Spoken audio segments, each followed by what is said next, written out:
Welcome to the Creative Plan Podcast Network. Join us as we share our favorite RPGs, one-shot games, tabletop games, reviews of items, and convention panels, and other exciting things that we run into from time to time. Sit back and enjoy the show. Hi, this is Kellie, aka Trixie from Ragnarok and Roll, a Scion to Ragnarok story, and Tilda Wimblewick from D&D Journey of the 5th Edition.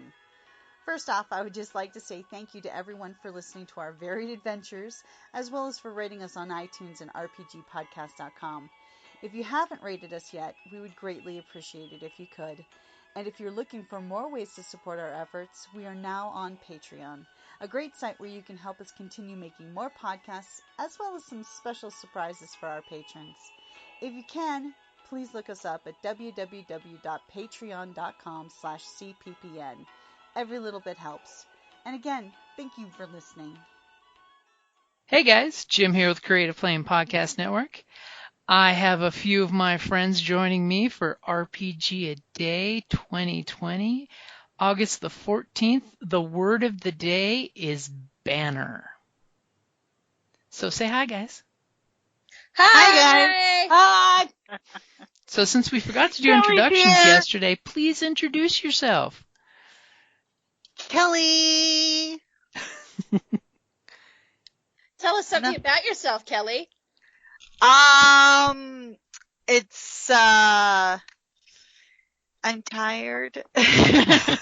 I made 3 masks today, all with D&D fabric. Yes. Awesome. Also, Kellie is a tremendous costumer and cosplayer. She will not tell you guys all about that herself, but I'll tell you. And she is relegated to making masks and soon to be making dice trays again because she has no space. This is the workshop of doom. I am the workshop of doom, Mrs. You, Kellie. I'm Jocelynne, and I am a performer and cosplayer, and I also host special events in normal years at conventions with my partner in crime. Most people know me professionally as Madame Askew. Of course, all of that is on hold during the pandemic, so I am teaching sewing classes virtually and making a lot of masks, like literally every person you know who sews. Pretty much, yeah. We all are. Yeah. Okay, I'm Evie. I am actually professionally a character costumer, and that's what I do for a living, and I sew tool bags in the evening for an awesome tool bag company, and I like to play games with my friends because it keeps me in touch with them, even though we are far, far, far apart. Yes. Yay. Yes. So, yeah, that's us. Yay for us. Yay! Because I Yeah. love you guys. That's Go all I'm going to team. say is I love you guys. Oh, yeah. Mwah. Too. Mwah. I miss the real tables, but this is fun. But Someday yeah. we'll get to play live and in person again. With Yes. all this virtual gaming, I've not lost a dice under a couch or table yet. Just saying. You know what? OMG. OMG. I've got Yeah. those fabulous new dice that Kellie gave me, and I haven't gotten to use them yet. I They did are a thing- virginal. I did a thing for Gish last week with my dice, and Cake, my cat, totally knocked a bunch of my dice off the table onto the floor. I still can't find them. Somewhere Oh, dear. under the furniture. So, you know, the important thing Rainbow is... dice, I hope. No, it was my beautiful, one of my pieces of the Rogue set. Oh, no. The Yeah. Polyhedron dice rogue set? Oh. Yeah, I lost one of the books, one of the 2-sided books, and I lost a D20 that was just like, it was a special limited edition D20 that said "fuck yeah" on it. Not that one. Oh. Dice. Yeah. It's Yeah. in your house somewhere. It will be found. Someday, eventually. Yeah. You know how cats are. I'm a dice addict. I will admit it. Hi, my name is Kellie. I'm a dice addict. Welcome. You're in the right place. The first step is... That's the banner that should be above my head. Hi, I'm Kellie. That's Dice right. addict. Welcome. So on the plus Well, side, it's at been least a banner I'm just year. starting out. I only have 3 sets. So, one is pretty pink for when I was playing my orc barbarian with the pink tutu. I have my rainbow set that Kellie gave me, and I have my yellow set for the lemon pirate that Kellie bought me the first time I played D&D. Aww. Carrie got you those. Carrie got those. Yeah. Yes. Oh, And okay. the rainbow ones I got you for your birthday last year. Yes. Yes. Birthday dice. Because I want to make you something for your birthday this year. Woohoo! I have special fabric for it. Plants are afoot. Special fabric. But no, I agree, Kellie. It has been a banner year this year as we're discussing banner. I don't think anyone, I mean, obviously there are some people who appear to be delusional who think this year is fine. But I think for most of us, this year is anything but fine. It's been really difficult for lots of us. It's been fraught with hardship. And so, it's a banner year. It's been a banner year. This is true. Well said, Kellie. Yep.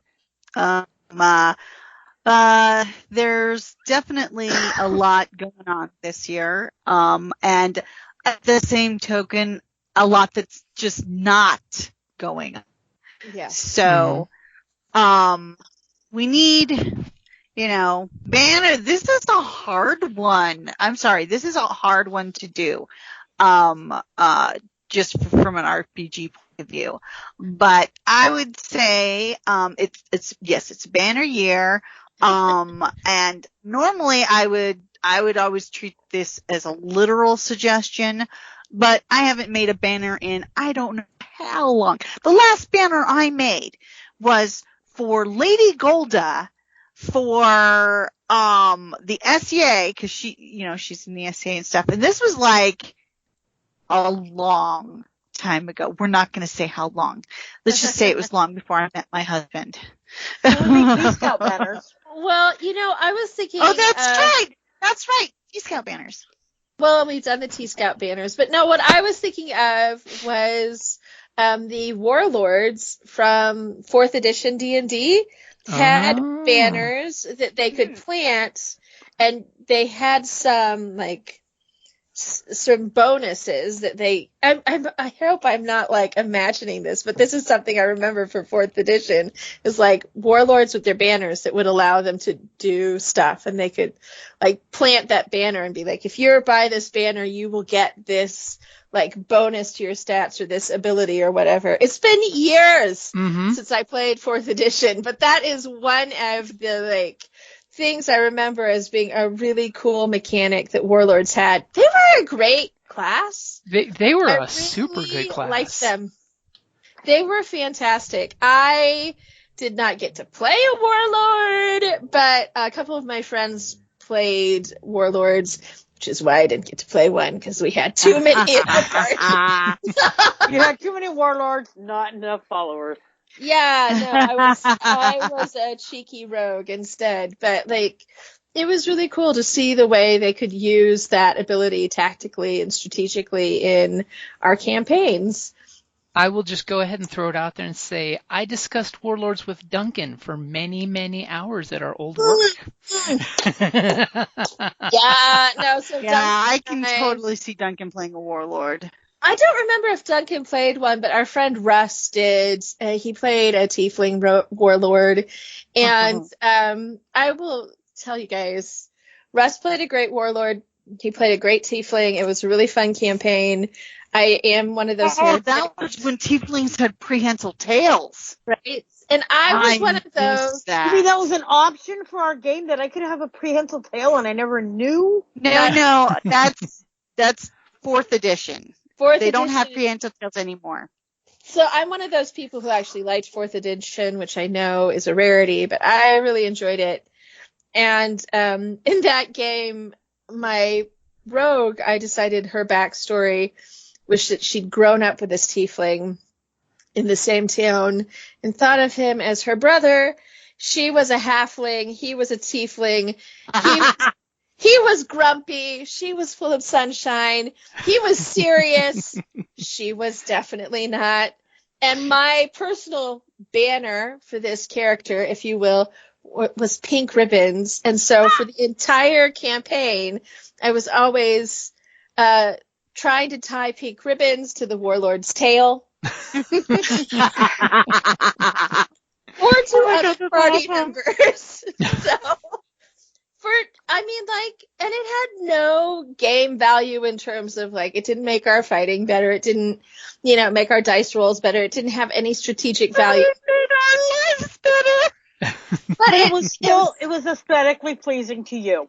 It was all about the role play. And I think that for me, you can make your own banner. You can make your own, like, dressing and paraphernalia and your own, sort of flavor to bring your character to life. You are not trapped with only using things that have stats and strategic value. If your game master will let you, you can bring this stuff and to the game, and it will make the game more fun. I think, I don't know, maybe my friends who were gaming with me were like, Jesus Christ. No, I think that stop you're it? right. Because why else would they have a trinket tablet table in the book? Right, it's fun. It's fun. You know, Yeah. the thing is, okay, I beat a dire wolf to death with my pretty pink purse, okay? You did. You did. It was full of a dumbbell. Well, that's irrelevant. It was pretty pink and had lace on it. Oh my god. Because I had to feel my feminine side.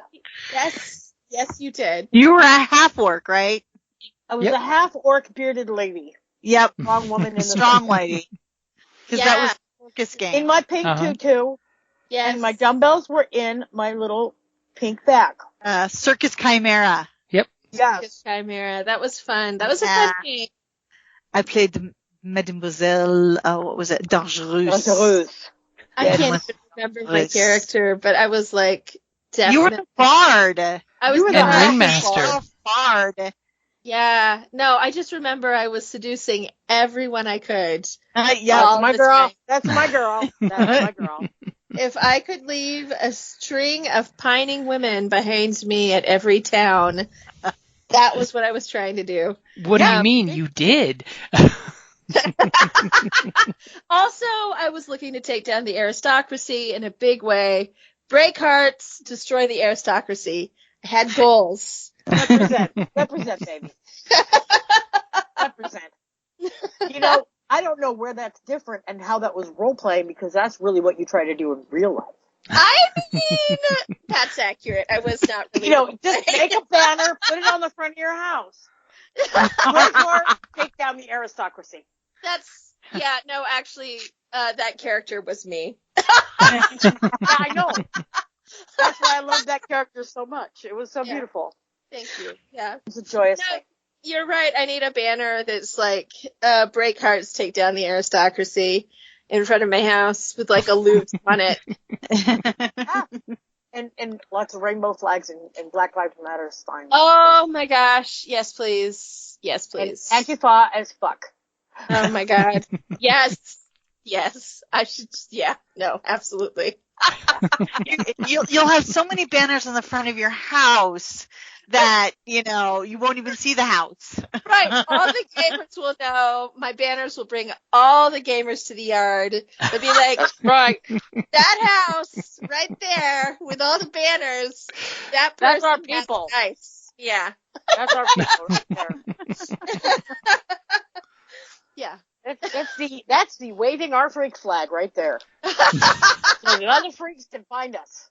All of them. All the freak flags. All the freak flags. Yes. It's amazing to me how many freak flags I see up and down the streets in Burbank. Oh, girl, no. In Burbank? Apartment buildings. apartment buildings have huge signs. Rainbow signs. It's like, yes, queer lives matter, Black lives matter. That's awesome. We believe in this. We believe in this. I mean, the rainbow one that has a different statement on each line. Oh, that's great. Aw. No, I would have expected that. I would have expected that from Southern California. It's more shocking to me. That way, yeah. Yeah, it's more shocking when that doesn't happen. So yeah. There are bigots out there.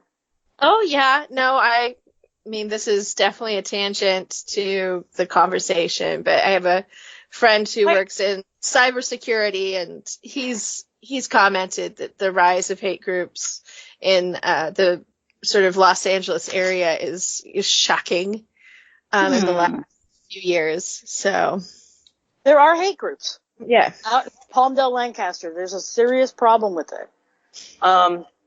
It's like if more of this shit keeps happening, if stuff starts happening to communities, I'm going to go down the 4 blocks away and I will stand guard in front of the Jewish temple. I mean, I'll be part of the thin yellow line. I don't care.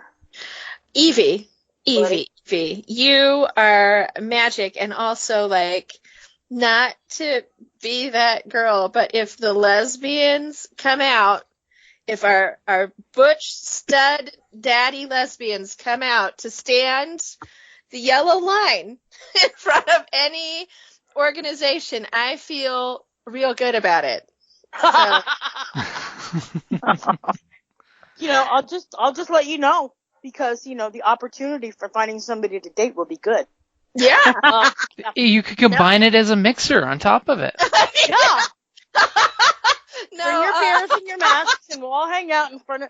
I'll find the nearest Jewish temple, Muslim community. I'll stand guard.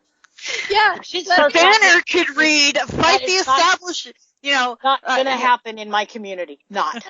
The banner could read something like, "Fight the establishment and find a friend." Find a friend. Fight the establishment, find a friend mixer. Protest. Oh my God. Find a friend. Black Lives Matter. Antifa mixer. Antifa mixer. / find a friend for the pandemic. Yeah. Oh my gosh. Yeah. Hey, talk to me. I've been tested. Yeah. Black Lives Matter. Not in my community. Antifa. Looking for a date for Saturday. I mean, all these different signs. Me too. Yes. Yeah. No. Are we gonna of all the things?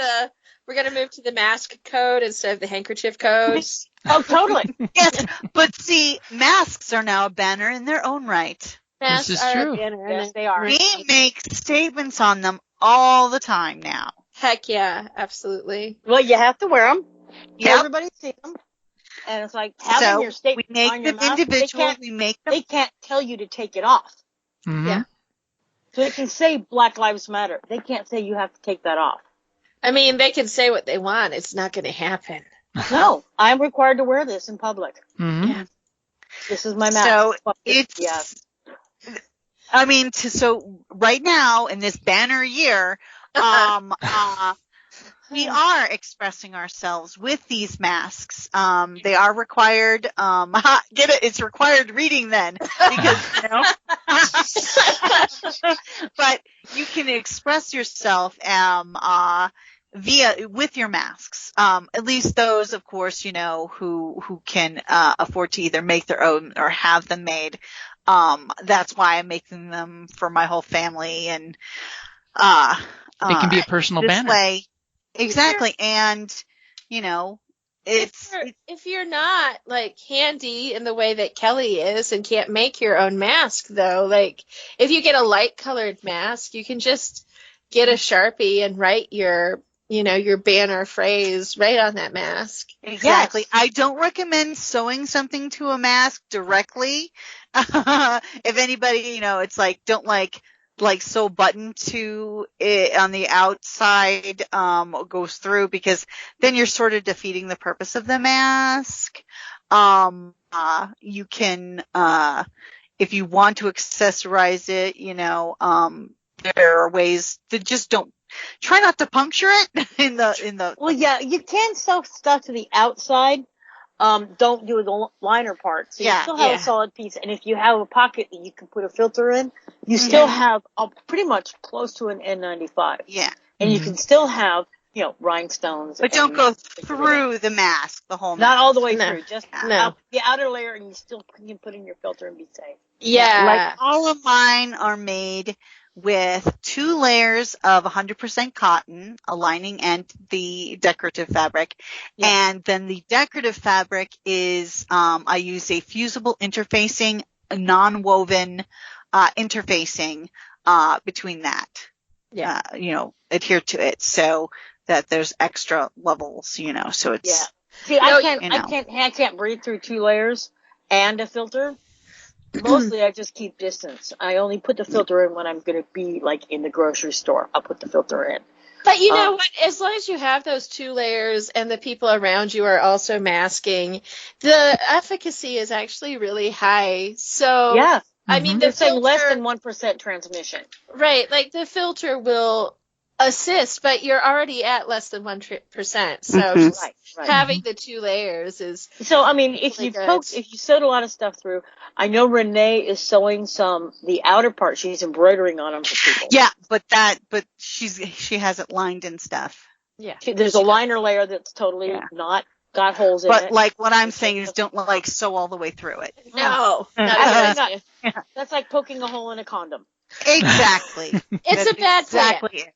It's a bad plan. And just also, of course, as a reminder, any of those face masks you see that have those little valves on them, they're protecting themselves. They're not protecting you. Right, because they're breathing everything out. Exactly. So. Yeah, that's the problem. Is it exhales straight through that tube, shooting it straight out as it's not supposed to do. Yeah, exactly. You need it filtered. Which is great for exercising with a mask, but not good for contamination. I had to move everything from one garage to another. I found like a stack of N95 masks that I had in my car stuff. Oh, wow. That's amazing. So I've got a bunch. I had a whole stack in there for working on the car. I got them from when I was sandblasting stuff. Oh, yeah, sure, of course. Oh, that's smart. Yeah. Which is exactly what the valved ones are designed for. Mm-hmm. Yeah. They're designed for particulate matter. Yeah. These don't have valves in them. I just got them because I was making a lot of cloud stuff and I needed to be able to breathe. Yeah. And not destroy your lungs. not get silica in my lungs. I'm weird that way. Yeah. I'll put a lot of other shit in my lungs. You're so prissy, I swear. I am a delicate flower. You are. Oh, yeah, I am a flower. No, I think at this time, with our banner year of doom, where we've all rolled, natural ones, as a sort of society, especially here in the United States, to be frank. We're at a 1 and we've got a 1 disadvantage. Yeah, so, we have a -1 and we rolled 1s. But one of the things I love in our gaming community and our geek spaces, our virtual geek spaces, geek fandom, is how everybody is turning this into an opportunity to do just what we're saying and turn their masks into banners, supporting their fandom and sharing their geek side, finding a way to make it joyful and celebratory, even though it's a terrible time. All of my cosplay friends are making masks that go with their cosplays. Yep. And, all of my friends who love Doctor Who have Doctor Who masks, and my friends who love My Little Pony have My Little Pony masks. It's just, it's great, and My Little Pony may not be my fandom, but I'm so happy to see that my friends can wear their geek on their face in this really bold, sort of celebratory way. It is. It's flying our freak banners. Mm-hmm. We are. And planning our costumes, our cosplay stuff for steampunk or Doctor Who or whatever, we're all kind of planning for masks to go with it. Even if we don't have cons for a year, we're going to go back and we're going to have freaking masks to match that shit because we are fools. I don't think we're going to go back to a time when people do not think about wearing masks. I think that ship has sailed, and so it will become increasingly common for people, even outside of the pandemic, whenever that magic time may come to pass, that we're still like, well, it's flu season, put your mask on, or I'm sick, I'm going to wear my mask. Or you see pictures of people in China for years have been wearing masks. Yep. If they feel slightly ill, they put on a mask out of courtesy. All across Exactly. Asia, Korea, South Korea, Japan, China, Southeast Asia, all over, Asia, Southeast Asia, people have a culture of wearing masks. When they're not feeling well, or when they eat something that they don't want people to smell, or whenever they just want like a little privacy or whatever. It's not a big deal. Mm-hmm. You wear the mask. It's like you put it on. And honestly, most of the time, most of these people who are wearing them out of courtesy to everybody else. Yes. And as soon as America gets on that bandwagon, I think we'll see a drop in new cases. Mm-hmm. Yeah. I was reading about a study that they realized that they're thinking a large part of the new coronavirus cases have been transmitted through small family gatherings. Yeah. I can definitely see that. It's like, because people go, oh, it's my family, I don't have to wear a mask. Blah, blah, blah. Yeah, you know what? Your whole family just got sick, bitch. Yeah. You know? Unless you live with your family, you're not already, exposed to what they have. Right? Yeah, unless you've been having a little pod together or have a bubble together where you know what everybody is doing in terms of their safety routines and, the kind of PPE they're wearing and their choices in terms of how much they go out, where they go, how much they're breaking their quarantine. You can't. Genetic relation is not going to protect you from spread disease. Right. Well, I got to tell you, Brandy goes out for a walk pretty much every day. She always takes her mask, even though 90% of the time you're well over 6 feet away from anyone. Yeah. But walking down the sidewalk, somebody comes up, and I've seen this happen again, and I do it too. Walking down the street without my mask on because it's easier. Yeah. Coming up to somebody, you pick up your mask, you put it over your ear, and it's there.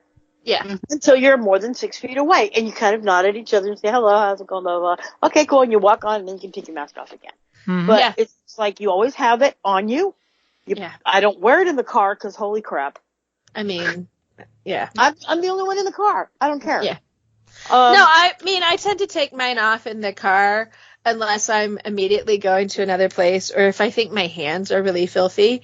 Although I also keep hand sanitizer in the car too. Mm-hmm. So I carry it on my belt loop. Mm-hmm. Well, it's because you also know how to use power tools and you're just that kind of prepared. I'm so butch. Oh my gosh, yes. You're so butch, Queen. Having sanitizer is a very important thing for the whole anti-zombie kit, after all. I mean, COVID-19 kit. Yeah. We keep a bottle in the car. If they're going to find a link to zombification and COVID-19. Well, probably, I mean, not to be that bitch, but I'm about to be that bitch. Probably between zombie virus and the fucking, very dodgy vaccine out of Russia that's definitely not had a full run of tests. Yep. The vaccine that's not actually been practiced with. Jocelyn, I've got to disagree with you. Oh. Because I firmly believe that the zombie virus is going to be a mutation of Botox, and it's going to start in Beverly Hills. Think of what Botox does. It deadens the nerves. Oh, my God. The brain transition. So this virus is going to make it attack the spine. Okay. And that's going to cause zombification. And it's going to start in Beverly Hills, and we won't notice it first. Yeah. No, because it's cow toxin. If you've got Botox in your face, you're not even going to make an expression when you go to eat somebody's brain. It'll just be like, very placid look on your face. And and so these people also have money, so they're traveling, so they're going to go all over the world, and it's going to just go boom. Oh my God. I mean, I've thought about this. You make a compelling case. I've actually, we have at my work, we have a safety guy that comes in every couple months and does a safety thing. And I pulled him aside. I said, I have an issue.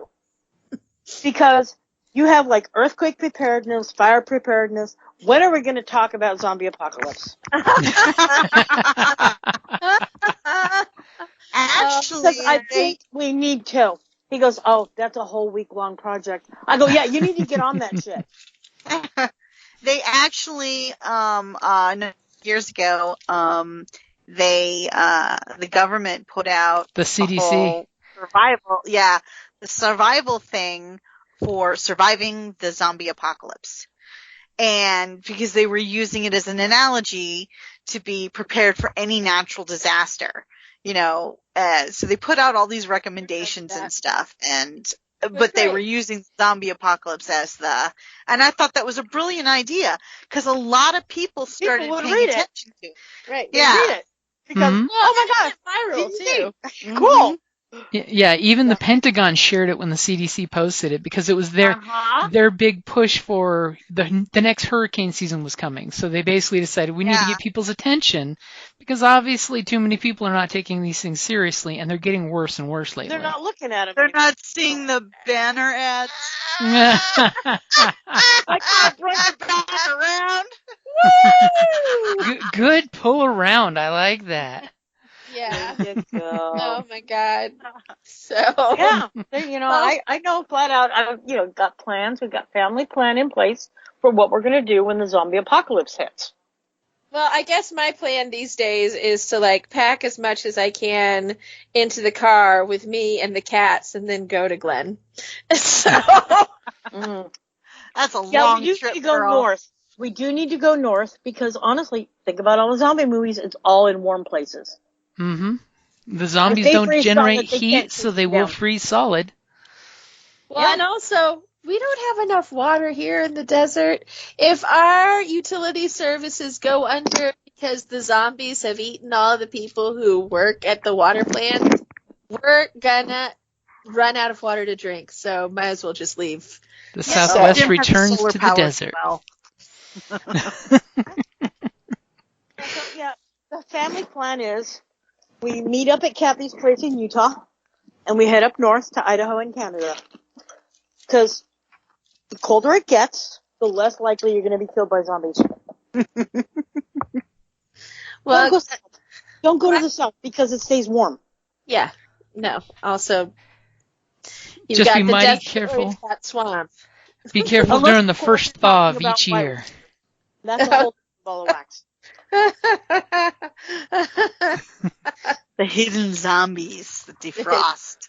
Defrosted zombies. Once they're frozen, you can just hit them once and they shatter.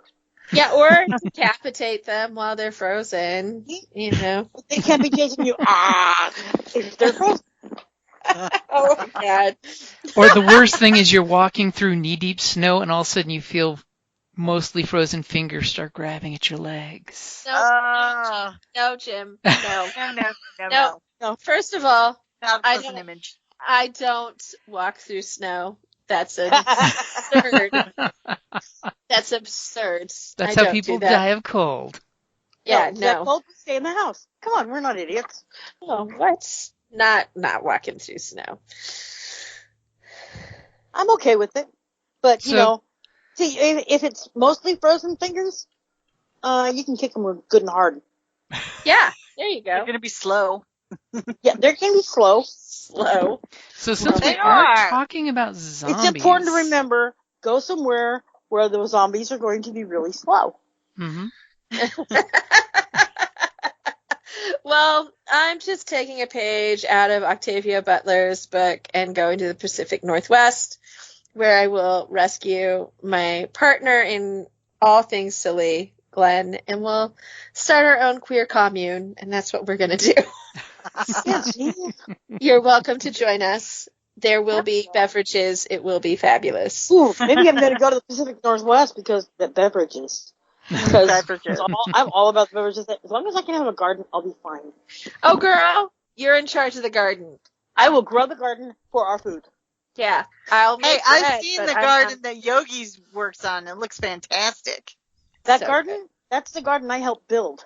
Yeah. She always has the great produce. Yeah. And it's always good to have a garden to produce food to put into the still to produce additional alcohol for future beverages. Yes. Totally. Yes. Yeah. And the next door neighbor at that house, they go hunting a lot. Oh, So we've agreed with them that at the zombie apocalypse, they're going to provide us with meat and we'll provide them with produce. There you go. Good. And the lady is an RN. You got the great start of a great commune right there.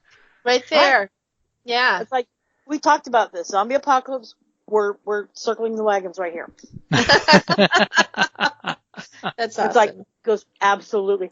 Yeah, they like weld and solder and they're mechanics and machining and stuff. And she's a nurse. And yeah, so Girl, we you've got it plan. all down. We Totally got the plan. planned. That's awesome. Family plan for zombie apocalypse. So since we have gone from the topic of banners to the topic of zombies, I got to point out this is a good segue to say we should probably wrap up RPG a Day and jump into the game because there are zombies in the game. What? Oh, let's kick some zombie ass. Let's do it.